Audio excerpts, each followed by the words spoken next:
ndị ọrụ nta akụkọ ka enyere ndụmọdụ iji ụmụta etu esi wee na-eyi uwe ọfụma dịka nke na-eso wee na-agbagha ume ma na-emekwazi ka ha na-alụ ọrụ ha ọfụma. Nke a bụ ọkpụrụkpụ ihe bụ nke etinyere ọnụ n'ime ya na ya bụ nnukwute ihe mmemme igosipụta ekike nakwazi ọrụ nka dịgasị iche iche nke afọ bụ 2022 nke otu jikọtara ndị ọrụ nta nke ala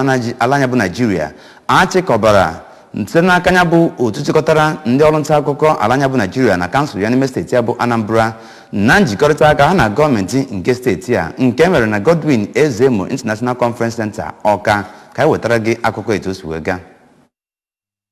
N'okwu ya na ya bụ mmemme ka Maazị Don Onyenji bụ onye kọmishọna nke na-ahụ maka ejije omenala nakwazi ihe nlegharị anya kerere ndị otu NUJ maka ịchịkọba ya bụ mmemme bụ nke o kwuru na ọ bụ nke nyere aka igosipụta omenala ndị Igbo ya nakwa ekike ndị Igbo. O kwuru na omenala Igbo bụzi nke na-anazi ana mana ugbu a na-agbanisi mbọ ike ịhụ na ọ naghị kpamkpam site n'atụmatụ aka na-achị steeti a bụ Ọkammụta Chukwuma Soludo wepụtara. Onye kọmishọna ahụ kpọkuru ka ndị mmadụ na-eke ekike otu o kwesịrị ma kwue na ọ bụ otu mmadụ si ke ekike ka a ga-esi wee na-agwa ya okwu n'ụzọ dị mma ma ọ bụ n'ụzọ dị njọ. N'okwu ya na ya bụ mmemme ka Maazị Agbanyim Chijioke bụ onye General Manager na Chief Operating Officer Anambra State Signage and Advertisement Agency kelere ya bụ ndị chịkọbara ya bụ mmemme ma kwukwazịa na ihe gbasara ejije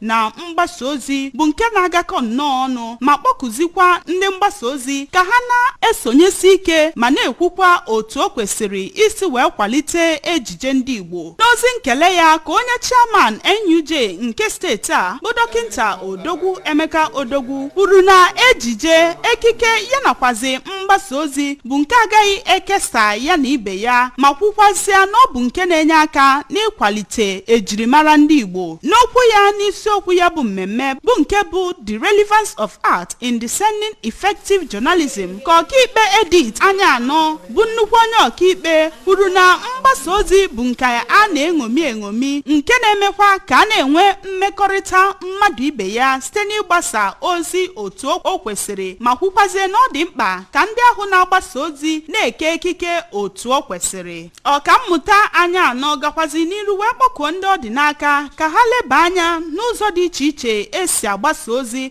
ịhụ na akwalitere ya nke ọma. N'okwu ha dị iche iche na ya bụ mmemme ka onye Director National Orientation Agency bụ ọkaiwu Charles Nwoji, onye nke ọkaiwu Ifeoma Chijioke nọchitere anya ya nakwazi onye Managing Director na Chief Executive Officer Anambra Newspapers and Printing Corporation Sachuka Nnabife anọkwazi na ya bụ mmemme wee gosi ihe ngosi dị iche iche ya nakwazi ejije eji mara ndị Igbo.